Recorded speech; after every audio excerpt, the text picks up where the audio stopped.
အားလုံးပဲမင်္ဂလာပါဒီချက်မွန်ပါဒီနေ့ဒီချက်မွန်က Grade 9 English စာ Unit 4 Lesson 3 What did you do yesterday ဆိုတဲ့သင်ခန်းစာကိုအပိုင်း2အနေနဲ့မျှဝေပေးသွားမှာဖြစ်ပါတယ်ဒီချက်တော့ဒီနေ့ Exercise number 2A ကိုသွားမယ်နော် Make questions using the prompts given below အောက်မှာပေးထားတဲ့အချက်လေးတွေကိုသုံးပြီးတော့တဲ့ question မေးခွန်းတွေလုပ်ပါတဲ့အဲ့တော့ဒီချက်တော့အောက်မှာ prompts လေးပေးထားတဲ့မေးခွန်းလေးတွေကိုဘယ်လိုလုပ်လဲဆိုတာကိုလေ့လာကြည့်ရအောင်Number 1, liar was who, them, a, told, he, that. Liar ဆိုတာကလိမ်ပြောတဲ့သူကိုတချို့က liar လို့ခေါ်တယ် was ဆိုတာကကျတော့ verb to be ရှိသည်ဖြစ်သည်ဆိုတဲ့အဓိပ္ပာယ်ပေါ့နော် who ဆိုတာကျတော့ဘယ်သူလဲဆိုတဲ့ question word them ဆိုတာကျတော့သူတို့ကိုဒီ pronoun object pronoun a ကတော့တချို့ article a ရဲ့နောက်မှာတချို့ကnoun နေလိုက်တယ်ပြီးလို့ရှိရင် told ကကြတော့ပြောခဲ့တာ he ဆိုတာကသူ that ဆိုတာနေရာမှာတချို့ကစကားစက်အနေနဲ့သုံးထားဖြစ်ပါတယ်စာကြောင်းတစ်ကြောင်းကိုဆက်ထားတာပေါ့နော်အဲ့တော့ဒီစာကြောင်းတွေပေးထားတဲ့စကားလုံးတွေကိုတချို့ကဆက်ပြီးတော့စဉ်းစားလိုက်မယ်ဆိုလို့ရှိရင်လိန်ပြောတဲ့သူဘသူလဲသူတို့ကိုထို့ပြောတာ he သူကဆိုတော့တချို့ကစကားလုံးတွေကိုဆက်ပြီးတော့စဉ်းစားကြည့်မယ်ဆိုလို့ရှိရင်သူကလူလိန်ဆိုတာကိုသူတို့ကိုဘသူကပြောတာလဲဆိုရင်မိကုန်းကိုတချို့ကမြန်မာအင်္ဂလိပ်လိုပြန်ပြီးတော့ရေးကြည့်မယ်အဲ့တော့စကားမိကုန်းဖြစ်တဲ့အကြောင်းတချို့က question work နဲ့စမယ် question work ကဘာဖြစ်မလဲဆိုတော့ who ဘသူကသူတို့ကိုပြောတာလဲပြောတာကကျတော့ told who told သူတို့ကိုဆိုတော့ them who told them ဘာကိုပြောတာလဲကျတော့ကစကားဆက်ထည့်မယ် that သူကလူလိန်တယောက်ဆိုတာသူကဆိုတော့ he was a liarအဲ့တော့သူကလူလိန်တယောက်ဆိုတာသူတို့ကိုဘသူကပြောတာလဲ who told them that he was a liar number 2 trust to did he what their gang do trust ဆိုတာခြေတော့ကယုံကြည်တာto ဆိုတာကခြေတော့ကဒီမှာ to ရဲ့နောက်မှာဒီ verb infinitive လိုက်တဲ့တခုခုလုပ်ဖို့ဆိုတဲ့အဓိပ္ပာယ်ပေါ့နော်ဒီနေရာမှာကျတော့ to ကခြေတနေရာကိုသွားမယ်ဆိုလဲတို့ဆိုတဲ့အဓိပ္ပာယ်နဲ့ true ကိုသုံးတယ်ဒီနေရာမှာကျတို့ကနေရာပါအတွက်ကြောင့်မလို့သူကတခုခုလုပ်ဖို့ဆိုရဲလုပ်ရန်ဆိုတဲ့အဓိပ္ပာယ်နဲ့သုံးထားတယ် to ပြီးတော့ did ကတော့ကျတို့သိရဒီ question word မှာ question မှာဆိုလို့ရှိရင်အခုကရိယာအနေနဲ့ auxiliary အနေနဲ့သုံးတယ် did past tense အတွက်ပေါ့နော်နောက်ပြီးတော့ he ကသူဒါ subject pronoun what ကကျတို့ question word there ကကြသူတို့ရဲ့ဖြစ်တဲ့အတွက်ကြောင့်မလို့သူတို့ရဲ့နောက်မှာ noun လိုက်မယ် game ဆိုတာကရတာ do ဆိုတာじゃပြုတ်လုပ်တယ်ဆိုတဲ့အဓိပ္ပာယ်အဲ့တော့ဒါရအားလုံးခြေတို့ကခြုံပြီးတော့စဉ်းစားလိုက်မယ်ဆိုလို့ရှိရင်သူတို့ရဲ့ယုံကြည်မှုကိုရဖို့တဲ့သူကဘာလုပ်ခဲ့တာလဲဆိုတဲ့စာကြောင်းပေါ့နော်ဒီနေရာမှာဒီချက်ကဒီမြန်မာလိုလေးတွေကနေပြောမှအင်္ဂလိပ်လိုကိုပြန်ဖို့အတွက်ပဲဒီချေတို့ကရေးဖို့အတွက်ကိုပဲဒီချက်ကမျှဝေပေးသွားမှာဖြစ်ပါတယ်ဒီ sentence structure တွေဘာကြောင့်ဒါတွေထည့်ရဆိုတာကဒီချက်နောက်ပိုင်းအချိန်ရောက်လို့ရှိရင်တော့ဒါလေးတွေကိုပြန်ပြီးတော့မှမျှဝေပေးသွားဖို့ရှိပါတယ်အဲ့တော့ဒီနေရာမှာချက်ကဒီစကားလုံးလေးတွေကိုတွေ့ပြီဆိုလို့ရှိရင်ချေတို့အဓိပ္ပာယ်လေးကိုဆက်စဉ်းစားလိုက်မယ်ဆိုလို့ရှိရင်သူတို့ရဲ့ယုံကြည်မှုကိုရဖို့သူကဘာလုပ်ခဲ့တာလဲOkay တော့ကျွန်တော်က question what နဲ့စမယ် what နဲ့စမယ်ဘာလုပ်ခဲ့တာလဲသူဘာလုပ်ခဲ့တာလဲဆိုတော့ what did he do သူဘာလုပ်ခဲ့တာလဲဘာလုပ်ဖို့လဲဆိုတော့ရရှိဖို့ to gain ဘာကိုရမှာလဲဆိုတော့သူတို့ရဲ့ယုံကြည်မှု their trust အဲ့တော့သူတို့ရဲ့ယုံကြည်မှုကိုရဖို့သူဘာလုပ်ခဲ့လဲ what did he do to gain their trust number 3 they ဆိုတာသူတို့က why ဘာကြောင့် let ဆိုတာကခွင့်ပြုတာ their သူတို့ရဲ့ stay ဆိုတာကနေတာ at ကကြတော့ဒီနေရာကိုပြတဲ့ preposition did ကကြ auxiliary verb house ကကြတော့ a him ကကြတော့သူ့ကိုဒါစကားလုံးတွေအကုန်လုံးတစ်ချက်တို့ကစဉ်းစားလိုက်ရင်သူတို့ကဘာကြောင့်သူ့ကိုသူတို့ရဲ့အိမ်မှာနေခွင့်ပေးလိုက်တာလဲအဲ့တော့ချက်တို့ကအရင်ဆုံးနေခွင့်ပေးတာကိုစဉ်းစားမယ်နေခွင့်ပေးတာကိုချက်တို့က let stay လို့ပြောတယ်ဒါပေမဲ့ let နဲ့ stay နဲ့ဒါတို့ချက်တို့ကဘသူ့ကိုနေခွင့်ပေးရတယ်ဆိုရယ် object ကိုထည့်လို့ရှိတယ်အဲ့တော့သူ့ကိုနေခွင့်ပေးတာဆိုတော့ let him stay နေခွင့်သူ့ကိုနေခွင့်ပေးတာအဲ့တော့သူတို့ကဆိုတော့ they let him stay အဲ့တော့ဒါကိုချက်တို့ကမေးခွန်းလုပ်မယ်ဆိုတော့ဘာကြောင့်ဆိုတော့ why ဘာကြောင့်ပြီးလို့ရှိရင်ချက်တို့က question what ပြီးလို့ရှိရင် did ဆိုရယ် auxiliary ထည့်မယ် why did ပြီးရင်ဆွမ်းတော်ချက်တို့ရေးထားတဲ့ subject ကိုပြန်ရေးမယ် they why did they ပြီးလို့ရှိရင် verb လာမယ် let him stay why did they let him stay ဘယ်မှာနေခိုင်းတာလဲဆိုတော့ at their house ဒါဆိုလို့ရှိရင်သူတို့ကဘာကြောင့်သူ့ကိုသူတို့ရဲ့အိမ်မှာနေခွင့်ပေးလိုက်တာလဲ Why did they let him stay at their house? Number 4. Man, where, before, there, did, live. Man ဆိုတာကလူ where ဆိုတာကဘယ်နေရာမှာ before ဆိုတာအရှင်တုန်းက there ဆိုတာက article there နဲ့ခြေတို့ကအမြဲတမ်း noun လိုက်တယ်ပြီးလို့ရှိရင် did ကကျတော့ auxiliary live ကကျနေတာဒါဆိုလို့ရှိရင်ဒီစာကြောင်းတွေဒီစလုံးတွေအကုန်လုံးခြေတို့ကစဉ်းစားရင်ဒီလူကအရှင်တုန်းကဘယ်မှာနေခဲ့တာလဲအဲ့တော့ဒီဟာကို subject ကိုစဉ်းစားလိုက်မယ်ဆို subject က man တစ်လုံးနဲ့လာတာမဟုတ်တော့ဘူးသူရဲ့ရှေ့မှာဘာရှိရမလဲ article there ရှိရမယ် the man နော်ဒီလူကပေါ့နော်ဒီလူကအရင်တုန်းကဘယ်မှာနေခဲ့တာလဲဆိုတော့ဘယ်မှာနေခဲ့တာလဲဆိုတော့ဘယ်နေရာမှာလဲဆိုတော့ where ပြီးလို့ရှိရင်တို့က auxiliary ထည့်မယ် did where did ပြီးရင် subject ထည့်မယ်ဆိုတော့ the man where did the man နေတာဆိုတော့ live အရင်တုန်းကဆိုတော့ before ဒါဆိုလို့ရှိရင်ဒီလူကအရင်တုန်းကဘယ်မှာနေခဲ့တာလဲ where did the man live before Number 5 land money how much him they did land ဆိုတာကျတော့ကချေးပေးတာငှားပေးတာကိုကသူများကိုပတ်စံချီးလိုက်တယ်တခုခုငှားလိုက်တယ်ဆိုလို့ရှိရင် land နဲ့သုံးတယ် money ဆိုတာကပတ်စံ how much ဆိုတာကကျတော့ဘယ်လောက်လဲ him ကကျတော့သူ့ကို they ကသူတို့က did ဆိုတာကကျတော့ auxiliary ဒါဆိုလို့ကျတော့ကဒီစာကြောင်းကိုရေးမယ်ဆိုလို့ရှိရင်သူတို့ကသူ့ကိုပတ်စံဘယ်လောက်ချီးပေးလိုက်တာလဲအဲ့တော့ပတ်စံဘယ်လောက်ဆိုကျတော့က how much money လို့သုံးတယ် how much money ပတ်စံဘယ်လောက်ပြီးလို့ရှိရင် question word ပြီးသွားလို့ရှိရင်ကျတော့က auxiliary လာမယ် did how much money did ပြီးလို့ရှိရင် subject လာမယ် they ပြီးလို့ရှိရင် verb လာမယ် land ပြီးတော့မှ object လာမယ် him ဒါဆိုလို့ရှိရင်ဒီစာကြောင်းရဲ့အဓိပ္ပာယ်က how much money did they lend him သူတို့ကသူ့ကိုပတ်စံဘယ်လောက်ချီးပေးလိုက်တာလဲ Number 6 They, the police, report, when, did, to. They ဆိုတာကသူတို့က the police or ရဲ report ဆိုတာကကျတော့က report လုပ်တယ်ညမှာရဲကို report လုပ်တယ်ဆိုတာကတိုင်တာပေါ့နော်တိုင်ကြားတာကို report လုပ်တယ်လို့ခေါ်တယ် when ဘယ်ချိန်မှာ did က auxiliary to ဆိုတာကကြတော့ to the police ဆိုတဲ့အဓိပ္ပာယ်ပေါ့နော် to ဆိုတာကဒီမှာကျတော့ report နဲ့တွဲတဲ့စကားလုံးလို့ပြောလို့ရတယ်ဒါဆိုဒီစာသားရဲ့အဓိပ္ပာယ်ကျတော့တွေကသူတို့ကရဲကိုဘယ်ချိန်မှာတိုင်လိုက်တာလဲဒါဆိုလို့ရှိရင်ဘယ်ချိန်မှာလဲဆိုတော့ when question word ပြီးလို့ရှိရင် auxiliary လာမယ် did when did သူတို့ကဆိုတော့ they တိုင်တာဆိုတော့ report ဘယ်သူ့တိုင်တာလဲ to the police ရဲကိုသူတို့ကရဲကိုဘယ်တော့ကတိုင်လိုက်တာလဲ when did they report to the police Number 2B match the questions 1 to 6 from exercise 2A with the answers A to F အဲ့တော့1 to 6 exercise 2A ကပေးထားတဲ့ question 1 to 6ကို answer A to F နဲ့တွဲပေးပါတဲ့ဒါဆိုရင်ဒီချေတို့က answer A to F ကိုလေ့လာကြည့်အောင် Number A because he was the son of their late old friends because ဘာကြောင့်လဲဆိုတော့ he was the son သူကသားဖြစ်နေလို့ဘသူရဲ့သားလဲဆိုတော့ of the late old friends late old friends old friends ကဒီချေတို့ကတငယ်ချင်းဟောင်းနေ late ဆိုတဲ့အဓိပ္ပာယ်ကဒီနေ့မှာမကြာခင်ကမှဆုံးသွားတာဆုံးပါသွားတာအဲ့တော့သူတို့ရဲ့ဆုံးပါသွားတဲ့တငယ်ချင်းဟောင်းရဲ့သားဖြစ်နေတဲ့အတွက်ကြောင့်မလို့တဲ့နံပါတ် B he did all the housework entirely he did သူကပြုလုပ်ခဲ့တယ် all the housework အိမ်လုပ်တွေအားလုံးကို entirely ဆိုတဲ့အဓိပ္ပာယ်ကမမောမပန်းပဲနဲ့ပေါ့နော်အဲ့တော့မမောမပန်းပဲနဲ့တဲ့အိမ်လုပ်တွေအားလုံးကိုလုပ်ခဲ့တာတဲ့နံပါတ် C only yesterday မနေ့ကလေးတင်မှ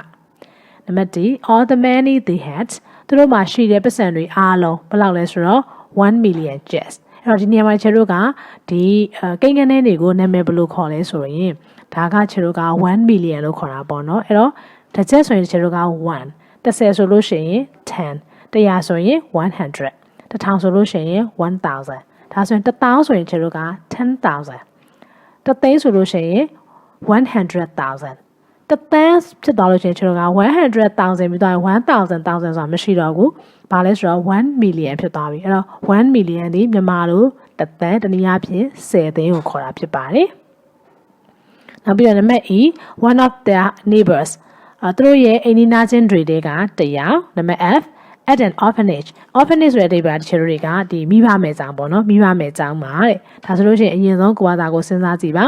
ဒီမေးခွန်း A to F ကအပေါ်က question 1 to 6နဲ့ဘယ်လိုတွဲမလဲဆိုတာအရင်ဆုံးကိုယ်ဘာသာကိုတွဲကြည့်ပါပြီးရင်ဒီ channel တူတူအဖြေတိုင်းမယ်နော် ဒါဆိုဒီချေတို့တွေအဖြေလေးကြည့်ကြအောင်အဲ့တော့အရင်ဆုံး question တွေကိုသွားကြည့်မယ်နော်အဲ့တော့ number 1ကသူ့ကိုတဲ့သူကလူလိန်ဆိုတာကိုသူတို့ကိုဘယ်သူကပြောတာလဲတဲ့ဒါဆိုဒီမေကွန်းတက်တင့်တော်တဲ့အဖြေကဘာဖြစ်မလဲနံပါတ် E one of their neighbors ဟုတ်တယ်သူတို့ရဲ့အိမ်နီးနားချင်းတွေကတယောက်ကပြောတာပါတဲ့နံပါတ်2အဲ့တော့သူတို့ရဲ့ယုံကြည်မှုကိုရဖို့သူကဘာလုပ်ခဲ့တာလဲတဲ့ဘာလုပ်ခဲ့တာလဲသူကတဲ့ဟုတ်တယ်အိမ်လုပ်တွေကို more နဲ့လုပ်ခဲ့တာ he did all the housework entirely နံပါတ်3သူတို့ကတဲ့ဘာကြောင့်တဲ့သူ့ကိုတဲ့သူတို့ရဲ့အိမ်မှာနေခွင့်ပေးလိုက်တာလေတဲ့ဘာကြောင့်နေခွင့်ပေးတာလဲဟုတ်တယ်ဘာလို့လဲဆိုတော့သူကသူတို့ဆုံးသွားတဲ့တကယ်ချင်းရဲ့သားဖြစ်နေလို့တဲ့နံပါတ် A ဖြစ်ပါတယ်နံပါတ်4ကကြတော့ဒီလူကတဲ့အရင်တော့ဗမာနေခဲ့တာလေတဲ့ဗမာနေခဲ့တာလေ at an orphanage ဟုတ်တယ်မိဘမဲ့ကေဟာမှာနေခဲ့တာတဲ့နံပါတ် F ဖြစ်ပါတယ်နံပါတ်5ကသူတို့ကတဲ့သူ့ကိုတဲ့ပတ်စံဘယ်လောက်ချိလိုက်တာလဲပတ်စံဘယ်လောက်ချိလိုက်တာလဲall the money they had သူတို့မှာရှိတဲ့ပတ်စံတွေအားလုံးကိုချိလိုက်တာဘယ်လောက်လဲ1 သန်းနော်10 သိန်းနဲ့အဲ့တော့နံပါတ် D နံပါတ်6ကသူတို့ကတဲ့ရဲကိုဘယ်အချိန်မှာတိုင်ခဲ့တာလဲဘယ်အချိန်မှာတိုင်တာလဲနံပါတ် C only yesterday မနေ့ကလေးတွေမှာတိုင်ခဲ့တာတဲ့ဒါဆိုရင်ချေတို့တွေဒီအဖြေတွေကိုရမယ်နော်နံပါတ် 2C in pairs ask and answer the questions အဲ့တော့ဒီလေ့ကျင့်ခန်းကချေတို့တွေစကားပြောလေ့ကျင့်ခန်းဖြစ်ပါတယ်အဲ့တော့အပေါ်မှာပေးထားတဲ့ 2A နဲ့ 2B ကမေးခွန်းနေတဲ့အဖြေတွေကိုကိုယ်တငယ်ချင်းနဲ့အတူအပြန်အလှန်အမေးဖြေလုပ်ပြီးတော့လေ့ကျင့်ရမှာဖြစ်ပါတယ်ဒါဆိုဒီချေတို့တွေ number 3ကိုဆက်သွားမယ် make questions to which the underlying words are answers the first one is done for you make questions question တွေမေးခွန်းတွေလုပ်ပါတဲ့ to which ဘာအတွက်လဲဆိုတော့ the underlying words are answer အဲ့တော့မြင်းတားထားတဲ့စကားလုံးတွေကိုအဖြေဖြစ်နေမေးခွန်းတွေလုပ်ပါတဲ့အဲ့တော့ခြေတို့ကမြင်းတားထားတဲ့စကားလုံးတွေအဖြေဆိုလို့ရှိရင်သူတို့ကိုဖျောက်ပြီးတော့မှသူတို့ကိုမေးမယ်မေးခွန်းတွေလုပ်ရမှာပေါ့နော် the first one is done for you ပထမအဆုံးတစ်ခုကိုလုပ်ပြန်ထားပါတယ်တဲ့အဲ့တော့ကျွန်တော် number 1ကိုကြည့်ရအောင် number 1ကသူပေးထားတဲ့ answer ကဘာလဲဆိုတော့ she got up at 8 o'clock သူက8နာရီမှာအိပ်ရာထားတယ်အဲ့တော့ at 8 o'clock ဆိုရဲ8နာရီမှာဆိုတာခြေတို့က underline တားထားဖြစ်တဲ့ကြောင့်မလို့အချိန်နာရီကိုဖျောက်ထားတယ်အဲ့တော့ဒါဆိုဒီခြေတို့တွေကဘာနဲ့မေးမလဲအချိန်နာရီကိုဖျောက်ထားတယ်ဆိုရင်သူဘယ်အချိန်မှာအိပ်ရာထားတာလဲလို့မေးမှာပေါ့အဲ့သူဘယ်အချိန်မှာအိပ်ရာထားခဲ့တာလဲဆိုတာခြေတို့ကမြန်မာလိုပြန်ပြီးတော့ရေးမယ်အချိန်ကိုမေးရဆိုလို့ရှိရင် question word ကဘာနဲ့သုံးပါလဲ when နဲ့သုံးမယ်အိပ်ရာထားတာကိုသူက got up လို့သုံးထားတယ် past tense နဲ့သုံးထားတယ် past tense ကို question လုပ်ပြီဆိုလို့ရှိရင်ခြေတို့က auxiliary did နဲ့တွေ့ရမယ်အဲ့တော့ question word ပြီးတော့ did လာမယ် wanted subject ကဘာတူလဲ she wanted she အဲ့တော့ got up ကခြေတို့က past တယ်ဒါပေမဲ့ question သုံးပြီဆိုလို့ရှိရင်တော့ခြေတို့တွေက infinitive verb infinitive ကိုသုံးရမယ် got up ရဲ့ verb infinitive က get up ဒါဆိုလို့ရှိရင်သူ့ကို question ကဘာဖြစ်သွားမလဲဆိုတော့ when did she get up သူဘယ်အချိန်မှာအိပ်ရာထားခဲ့တာလဲတဲ့ number 2 I went to school on foot yesterday I went to school ငါကျောင်းကိုသွားခဲ့တယ် on foot ခြေကျင်သွားခဲ့တယ် yesterday မနေ့ကတော့ငါမနေ့ကတော့ငါကျောင်းကိုခြေကျင်သွားခဲ့တယ်အဲ့တော့သူက underline တားထားတာက on foot ခြေကျင်ဒါဆိုရင်ဒါကိုဖြောက်မယ်ဆိုခြေတို့ကဘယ်လိုမေးမလဲမင်းမနေ့ကတော့ငါကျောင်းကိုဘယ်လိုသွားခဲ့တာလဲမင်းမနေ့ကတော့ငါကျောင်းကိုဘယ်လိုသွားခဲ့တာလဲဆိုရင်မေးခွန်းကိုခြေတို့တွေကအင်္ဂလိပ်လိုရေးကြည့်မယ်ဘယ်လိုသွားခဲ့တာလဲဆိုခြေတို့ကဘယ်လိုဆိုတဲ့စကားလုံးအတွက် question word ကဘာလဲ how ဟုတ်ပြီနော်အဲ့တော့အဖြေကကိုကငါလို့ဖြေတာဖြစ်တဲ့ကြောင့်မလို့မင်းအချိုးကဘယ်လိုမေးမလဲနင်လို့မေးမှာမင်းလို့မေးမှာအဲ့တော့ how ပြီးလို့ရှိရင်ကျတော့ how question word လာပြီးတော့လို့ရှိရင်ခြေတို့က past tense went to school past tense ဖြစ်နေတဲ့ကြောင့်မလို့ခြေတို့က auxiliary ဘာသုံးမလဲ did how did ပြီးရင် subject လာပြီဆို subject ကဘာဖြစ်မလဲ you how did you ပြီးလို့ရှိရင် verb လာမယ်အဲ့တော့ want က verb ကverb infinitive ကဘာလဲဆိုတော့ go how did you go to school yesterday မင်းမနေ့ကတော့ငါကျောင်းကိုဘယ်လိုသွားခဲ့တာလဲ how did you go to school yesterday number 3 we arrived late due to the traffic jam we arrived late ငါတို့နောက်ကျပြီးမှရောက်တယ် due to the traffic jam ဆိုတာချရီကကားပိတ်တာပေါ့နော် due to ကကြောင့်ကားပိတ်နေတာကြောင့်မလို့ငါတို့နောက်ကျပြီးမှရောက်ခဲ့တယ်ဒါဆိုရင်ခြေတို့က underline က due to the traffic jam ဆိုတဲ့အကြောင်းပြချက်ကို underline တားထားတယ်ဒါဆိုလို့ရှိရင်အကြောင်းပြချက်ကားပိတ်နေတာကြောင့်ဆိုတဲ့အကြောင်းပြချက်ကို underline တားထားဖြစ်တဲ့အကြောင်းခြေတို့ကမေးခွန်းဘယ်လိုမေးမလဲမင်းတို့ဘာလို့နောက်ကျမှရောက်တာလဲအဲ့တော့ဘာကြောင့်နောက်ကျမှရောက်တာလဲဆိုတဲ့အကြောင်းပြချက်ကိုမေးရမှာဖြစ်ပါတယ်ဒါဆိုလို့ရှိရင်အဲ့တော့အကြောင်းပြချက်ကိုမေးတာဒီတချို့တို့က why ဘာကြောင့်လဲမေးပါတယ်ပြီးလို့ရှိရင်ပြန်ဖြေထားတဲ့သူတွေက we ငါတို့လို့ဖြေရကြမလို့မေးရင် you မင်းတို့လို့မေးရဖြစ်ပါတယ်ပြီးလို့ရှိရင် arrive past tense ကိုသုံးထားဖြစ်တဲ့အတွက်ကြောင့်မို့လို့ခြေတို့ auxiliary did ကိုသုံးပါမယ်ဒါဆိုလို့ရှိရင် question what သည် why auxiliary သည် did subject သည် you ပြီးလို့ရှိရင် arrived သူ့ရဲ့ verb infinitive သည် arrive arrive ဖြစ်ပါတယ်ဒါဆိုလို့ရှိရင် question က why did you arrive late မင်းတို့ဘာကြောင့်နောက်ကျပြီးမှရောက်တာလဲ Number 4 the man pulled the animal out using ropes the man လူတွေက pulled ကကြဆွဲတာ pull ကနောက်မှာခြေတို့က out နဲ့တွေ့တာ pulled out ဆိုတာခြေတို့ကဆွဲထုတ်တာဘယ်သူ့ကိုလဲဆိုတော့ the animal တိရစ္ဆာန်ကို using ropes ကြိုးတွေကိုသုံးပြီးတော့ဆွဲထုတ်ခဲ့တယ်တဲ့အဲ့တော့လူတွေကတိရစ္ဆာန်လေးကိုကြိုးတွေကိုသုံးပြီးတော့ဆွဲထုတ်ခဲ့တယ်အဲ့တော့ underline က using rope ကြိုးတွေကိုသုံးပြီးတော့ဆိုတဲ့စကားလုံးကိုခြေတို့က answer အနေနဲ့သတ်မှတ်ပြီးတော့မေးခွန်းမေးရမှာဖြစ်တဲ့အတွက်ကြောင့်မို့လို့ဘယ်လိုမေးမလဲဆိုရင်လူတွေက animal လေးကိုတိရစ္ဆာန်လေးကိုဘယ်လိုဆွဲထုတ်ခဲ့တာလဲဘယ်လိုဆွဲထုတ်ခဲ့ရလဲလို့မေးမှာကြိုးတွေကိုသုံးပြီးတော့ဆွဲထုတ်ခဲ့တာဆိုတဲ့အဖြေကိုရမှာပေါ့နော်အဲ့တော့ဘယ်လိုဆွဲထုတ်ခဲ့တာလဲဆိုတော့ question what သည် how pulled past tense မြေအကြောင်းလို့ခြေတို့က auxiliary did ကိုသုံးမယ် subject က the man သည် the man ပဲပြီးလို့ရှိရင် pulled က verb infinitive သည် pull ဒါဆိုလို့ရှိရင် question what သည် how auxiliary did subject the man verb သည် pull ပြီးလို့ရှိရင်ဆက်ရေးမယ်ဆိုရင် the animal out ဒါဆိုလို့ရှိရင်လူတွေက animal တိရစ္ဆာန်လေးကိုဘယ်လိုဆွဲထုတ်ခဲ့တာလဲ how did the man pull the animal out? Number 5. The travelers built the tent by the river bank. The travelers ခရီးသွားတွေက built ဆောက်ခဲ့တဲ့ the tent တဲကို by the river bank မြစ်ကမ်းနားနဘေးမှာဆောက်ခဲ့တယ်။အဲ့တော့ခြေတို့က answer သည် by the river bank မြစ်ကမ်းနားနဘေးမှာဆိုတာကို answer လုပ်ပြီးတော့မေးခွန်းမေးရမှာဖြစ်တဲ့ကြောင့်မို့လို့နေရာကိုမေးရမယ်။ traveler ခရီးသွားတွေကတဲကိုဘယ်နေရာမှာဆောက်ခဲ့တာလဲ။ဘယ်နေရာမှာလဲဆိုတော့ခြေတို့က question what သည် where အဲ့တော့ built past tense ဖြစ်တဲ့ကြောင့်မို့လို့ auxiliary did ကိုသုံးမယ် built က verb infinitive သည် built subject သည် the travelers ဒါဆိုလို့ရှိရင်ခြေတို့က question what သည် where auxiliary did subject the travelers verb က built နောက်ကဆက်ရင် the tent ဒါဆိုလို့ရှိရင်ခရီးသွားတွေကတဲကိုဘယ်နေရာမှာဆောက်ခဲ့လာလဲ where did the travelers build the tent Number 6 we visited our grandparents last week we visited ငါတို့ကသွားလိုက်ခဲ့တဲ့ our grandparents ငါတို့ရဲ့ဖိုးဖွားရဲ့စီကို last week ပြီးခဲ့တဲ့အပတ်ကသွားလိုက်ခဲ့တယ်တဲ့အဲ့တော့ဒီညချေတို့က visit ဆိုတဲ့အသုံးလေးကိုသိဖို့လိုပါတယ် visit ရဲ့တော့ချေတို့ဘာ preposition မှမလိုက်ပါဘူး visit ပြီးတာနဲ့သွားလေတဲ့နေရာဒါမှမဟုတ်ရင်လူကို object အနေနဲ့တန်းပြီးတော့ထည့်ပါတယ်ဒီညမှာချေတို့ကလူဖြစ်တဲ့ our grandparents ကိုတန်းပြီးတော့ရေးထားဖြစ်ပါတယ်အဲ့တော့ချေတို့က our grandparents ကို answer အနေနဲ့သတ်မှတ်ပြီးတော့ question လုပ်ရမယ်အဲ့တော့ငါတို့ကပြီးခဲ့တဲ့အပတ်ကငါတို့ဖွားရဲ့စီကိုသွားလေခဲ့တယ်ဆိုတော့ our grandparents ကိုဖြုတ်လိုက်ရင်ပြီးခဲ့တဲ့ဘက်ကမင်းတို့တွေဘယ်သူစီကိုသွားလေခဲ့တာလဲဟုတ်ပြီနော်အဲ့တော့ဘသူစီကိုလဲဆိုတဲ့ဟာကချေတို့တွေဒီ visit နောက်က object ကိုမေးရဖြစ်တဲ့အကြောင်းမို့လို့ object ကိုသုံးတဲ့ question what ဒီ WHOM home ပြီးလို့ရှိရင် visited past tense နဲ့မေးရဖြစ်တဲ့အကြောင်းမို့လို့ auxiliary did visited က verb infinitive ဒီ visit via sid visit subject ဒီ we ငါတို့လို့ပြောတဲ့အကြောင်းမို့လို့ပြန်မေးရင် you မင်းတို့လို့မေးမယ်ဒါဆိုလို့ရှိရင် question ကိုဘယ်လိုပြန်မေးမလဲဆိုတော့ question what ဒီ home auxiliary did subject you verb က visit ဆက်ရေးမယ်ဆိုတော့ last week ဒါဆိုလို့ရှိရင်ပြီးခဲ့တဲ့အပတ်ကမင်းတို့ဘသူစီသွားလဲခဲ့တာလဲ home did you visit last week Number 8 the new cook put a lot of salt in the chicken curry အဲ့တော့ the new cook ထမင်းချက်အသစ်ကတဲ့ put ဆိုတာထည့်လိုက်တဲ့ a lot of salt စားရအများကြီးကို in the chicken curryတသားဟင်းထဲမှာစားရအများကြီးထည့်လိုက်တယ်အဲ့တော့သူ့ရဲ့ question ကဘာကိုမေးရမှာလဲဆို a lot of အများကြီးကိုမေးရမှာအဲ့တော့အများကြီးအဲ့တော့ဘာအများကြီးလဲဆိုတော့စားအများကြီးဆိုတော့စားတွေကိုဘလောက်တောင်ထည့်လိုက်တာလဲအဲ့တော့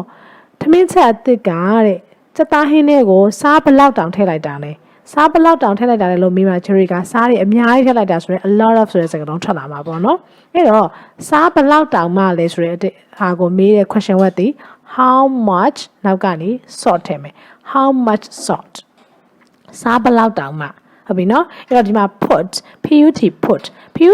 ဒီချေတို့က verb present ကိုလည်း put လို့ပဲသုံးတယ် past tense ကိုလည်း put လို့ပဲသုံးတယ်ဒီနေရာမှာ present tense နဲ့ past tense နဲ့ဘယ်လိုခွဲမလဲဆိုချေတွေက put ကိုကြည့်လိုက်မယ် put ကအရှိမသုံးထားတဲ့ subject ဒီ the new cook အဲ့တော့ singular subject တယောက်တည်းကို present tense နဲ့သာသုံးမယ်ဆိုလို့ရှိရင်ဒီချေတွေက put မှာဘာထည့်ရမလဲ s ထည့်ပေးရမယ်ဟုတ်ပြီနော်တော့ s မပါဘူးဆိုလို့ရှိရင်ဒါဆိုလို့ရှိရင်ဒီ put ဒီဘာအနေနဲ့သုံးထားရလဲဆိုတော့ past tense အနေနဲ့သုံးထားတာ past tense အနေနဲ့သုံးမယ်ဆိုလို့ရှိရင် auxiliary did ကိုသုံးရမယ် put က verb infinitive တွေလည်း put ပဲဒါဆိုလို့ရှိရင်ဒီချေတို့က question what ဒီ how much salt auxiliary did subject က the new cook verb ဒီ put နောက်က in the chicken curry ဒါဆိုလို့ရှိရင် chef အသစ်ကထမင်းချက်အသစ်ကစက်သားဟင်းထဲမှာစားဘလောက်တောင်ထည့်လိုက်တာလေ how much salt did the new cook put in the chicken curry number 8 Myamya's brother wants to Kalor last week Myamya's brother Myamya ရဲ့အကိုက wants to Kalor ကိုသွားခဲ့တယ် last week ပြီးခဲ့တဲ့အပတ်ကတဲ့အဲ့တော့ချေတို့ကဒီနေရာမှာဘာကိုမေးရမှာလဲဆိုတော့ Myamya's ရဲ့အကိုမှ Myamya's ကိုချေတို့တွေက underline ထားတဲ့ကြောင့်မလို့လူကိုဖျောက်ထားတာဘသူရဲ့အကိုအဲ့တော့ကလောကိုသွားခဲ့တာဘသူရဲ့အကိုကကလောကိုသွားခဲ့တာလေအဲ့တော့ချေတို့ကဘသူရဲ့အကိုလဲဆိုတော့ဘသူရဲ့ဆိုတဲ့စကားလုံးကိုသုံးတဲ့ question word ဒီ whose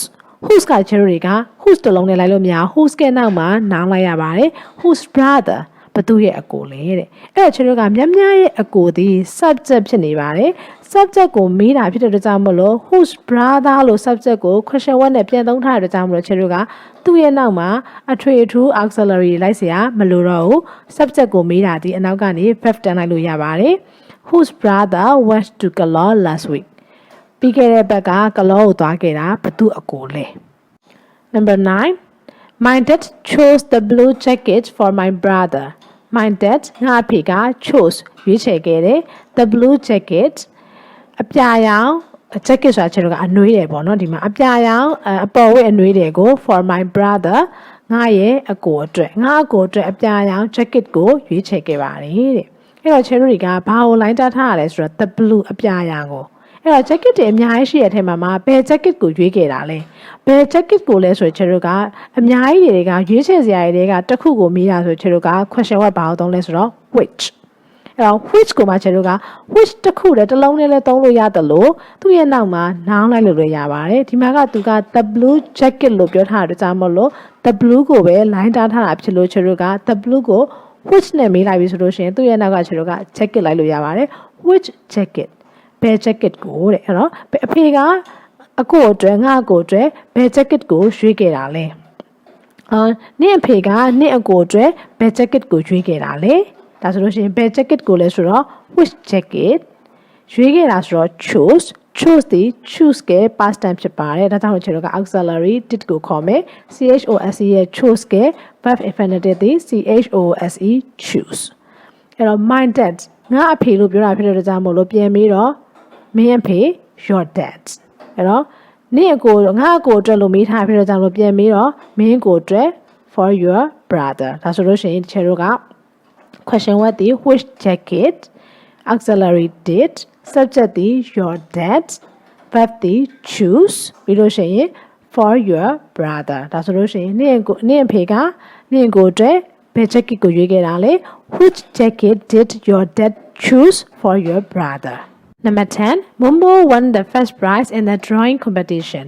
Momo က won ရခဲ့တယ်အနိုင်ရခဲ့တယ် the first prize ပထမဆုကို in the drawing competition ပုံဆွဲပြိုင်ပွဲမှာပုံဆွဲပြိုင်ပွဲမှာ Momo ကပထမဆုကိုရခဲ့တယ်အဲ့တော့ Momo ကိုမေးရမယ် Momo ကခြေတို့က subject လူကိုမေးတာဘသူက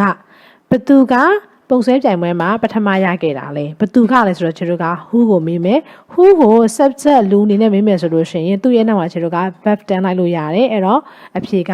who won the first prize in the drawing competition ပထမဆုကိုပုံဆွဲပြိုင်ပွဲမှာပထမဆုကိုဘသူကရခဲ့တာလေ Number 4A complete the sentences so that they are true for you complete the sentences စာကြောင်းတွေကိုပြည့်စုံအောင်ဖြည့်ပါ so that they are true for you မင်းအတွက်မှန်ကန်စေဖို့အတွက်တဲ့ တော့အောက်မှာသူကစာစာ9ကြောင်းပေးထားတယ်ကိုမနေ့ကတော့ကလုခဲ့တဲ့အရာတွေကိုအမှန်တိုင်းရေးပြရမှာအဲ့တော့စာကြောင်းက yesterday နဲ့စထားတယ်မနေ့ကတော့ပေါ့နော်မနေ့ကတော့အောက်ကအချက်9ချက်ကိုအမှန်တိုင်းရေးပြရမယ်နံပါတ်1က I got up early because I got up early ငါစောစောအိပ်ရာထားခဲ့တယ် because ဘာကြောင့်လဲဆိုတော့ကိုပြန်စဉ်းစားမယ်ကိုတကယ်စောစောထားခဲ့လားပေါ့နော်မထားခဲ့ဘူးဆိုလဲကိုကသာကိုထားခဲ့လို့စဉ်းစားပြီးသားရှိဘာလို့စောစောထားခဲ့ရလဲ for example I wanted to revise my lessons before I went to school ငါကျောင်းမသွားခင်မှာဒီစာတွေကိုပြန်ပြီးတော့ revision လေ့လာခြင်းနဲ့တို့ကြောင့်မလို့စောထားခဲ့တယ်ဒါမျိုးပေါ့နော်ကိုယ့်ရဲ့အကြောင်းပြချက်ကိုရေးရမယ်Number 2 I left for school at I left for school ဆိုတဲ့ချက်ကကျောင်းအိမ်ကနေထွက်တာကျောင်းသားဖို့အိမ်ကနေထွက်တာအဲ့တော့ at ဆိုတဲ့ချက်ကအနောက်မှာအချိန်ရေးလို့ရတယ် For example at 8 o'clock 8နာရီမှာကျောင်းသားဖို့အိမ်ကထွက်ခဲ့တယ် I put my bag ငါလွယ်ကိုထားတယ်အဲ့တော့ဘယ်မှာထားရလဲပေါ့ where somewhere တနေရာမှာပေါ့နော်အဲ့တော့ကိုယ်ဘယ်မှာထားလဲစဉ်းစားမယ်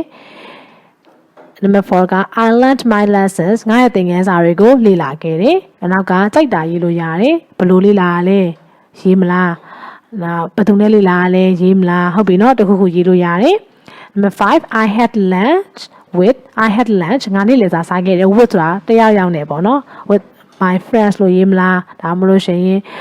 with my teachers လို့ရေးမလား with my brother လို့ရေးမလားကြိုက်တာရေးလို့ရတယ်။ပြီးလို့ရှိရင် number 6က I want home ငါအိမ်ကိုပြန်လာတယ်အဲ့တော့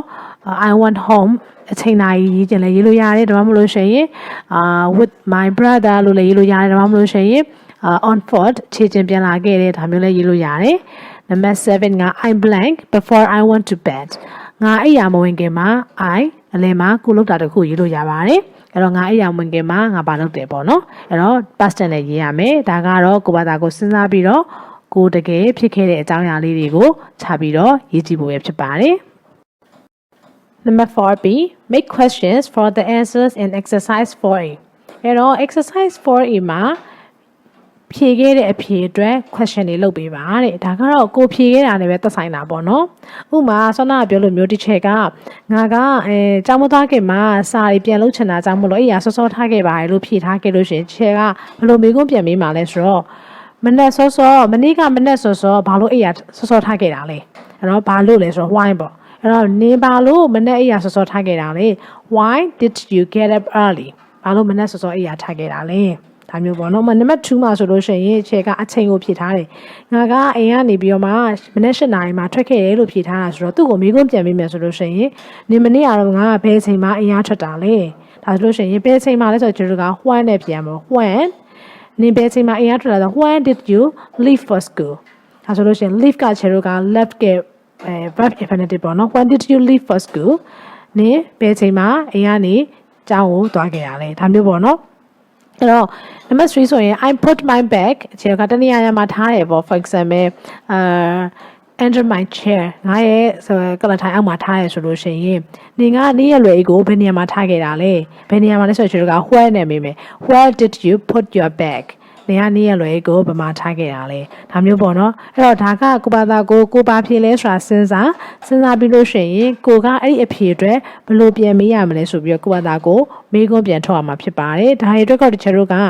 တိကျတဲ့အမေးဖြေလို့မရှိဘူးကိုဖြေထားတဲ့ပုံမှာကိုကသာကို question ပြန်လုပ်ရမှာဖြစ်ပါတယ်အဲ့တော့ဒီအဆင်ပြေတဲ့ဘယ်လိုမျိုးအဖြေမျိုးမဆိုတချို့ကလက်ခံပေးလို့ရပါတယ်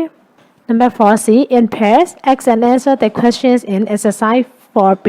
အဲ့တော့ဆောနာတော့ကျွန်တော် 4B မှာမေးခဲ့တဲ့မေးခွန်းတွေကိုကိုယ်တငယ်ချင်းကိုပြန်မေးမယ်ကိုယ်တငယ်ချင်းကနေလည်းပြန်ဖြေမယ်သူမေးရင်လည်းကိုကဖြေမယ်အပြန်လည်းဒီစကားပြောပေါ့နော်အင်္ဂလိပ်စကားပြော speaking exercise လေးဖြစ်ပါတယ်လေ့ကျင့်ရမှာဖြစ်ပါတယ်Number 5, write 5 questions to ask your partner about his or her last weekend. Then in pair, ask and answer the questions. Write 5 questions. မေးခွန်း5ခုရေးပါတဲ့ to ask မေးဖို့အတွက် your partner ဆိုကိုပေးရတငယ်ချင်းကိုနဲ့စကားပြောဖို့တငယ်ချင်းကို about ဘာအကြောင်းလဲဆိုတော့ his or her last weekend. အဲ့တော့ပြီးခဲ့တဲ့ weekend ဆိုတာစနေနေ့တွေပိတ်ရက်ပေါ့နော်သူ့ရဲ့စနေနေ့တွေပိတ်ရက်အကြောင်းကိုမေးခွန်း5ခုရေးပါတဲ့Then now in pairs အပြန်အလှန်နှစ်ယောက်တည်း ask and answer the question မေးခွန်းတွေကိုအမေးဖြေလုပ်ပါအဲ့တော့ကိုယ်စဉ်းစားပေါ့ပြီးခဲ့တဲ့အပတ်မှာသူပြီးခဲ့တဲ့အကြောင်းပိတ်ရတော့သူဘာလုပ်လဲဆိုတော့ငါဘာမေးမလဲအဲ့တော့ပြီးခဲ့တဲ့အကြောင်းပိတ်ရတော့နင်ဘာလုပ်လဲ what did you do last weekend ပြီးခဲ့တဲ့ကျောင်းပိတ်ရက်တော့နင်ဘာလုပ်လဲဒါလို့ရှင်ဒါမှမဟုတ်ရှင်ပြီးခဲ့တဲ့ကျောင်းပိတ်ရက်တုန်းကနင်ဘယ်ကိုသွားသေးလဲ where did you go last weekend ပြီးခဲ့တဲ့ကျောင်းပိတ်ရက်တော့နင်ဘယ်သွားလဲဒါမျိုးပေါ့နော်အဲ့တော့ဒါမျိုးမေးကို9ခုကိုယ့်ဘာသာကိုစဉ်းစားပြီးတော့လုပ်မယ်ပြီးလို့ရှင်အဲ့9ခုတငယ်ချင်းကိုမေးမယ်တငယ်ချင်းကလည်းသူစဉ်းစားထားတဲ့မေးခွန်း9ခုကိုမေးမယ်ကိုကပြန်ဖြေမယ်ဒါကလည်းတချို့တို့မှာဘလို့ဆိုပြီးတော့သတ်မှတ်ထားတယ်မေးခွန်းမရှိဘူးကိုယ့်ရဲ့စိတ်ကူးရှိရင်ရှိသလိုမျိုးမေးလို့ရတယ်မှန်မှန်ကန်ကန်နဲ့အမေးဖြေလို့ရမှာပဲဖြစ်ပါတယ်ဒါဆိုရင်တော့ဒီ channel တွေ grade 9 English စာ unit 4 lesson 3သင်ခန်းစာကတော့ဒီမှာပြပါပြီနောက်သင်ခန်းစာတွေလွှဲဒီချက်ကမစခင်မှာထပ်တင်ပေးသွားပါမယ်နော်အားလုံးကျေးဇူးတင်ပါတယ်တတား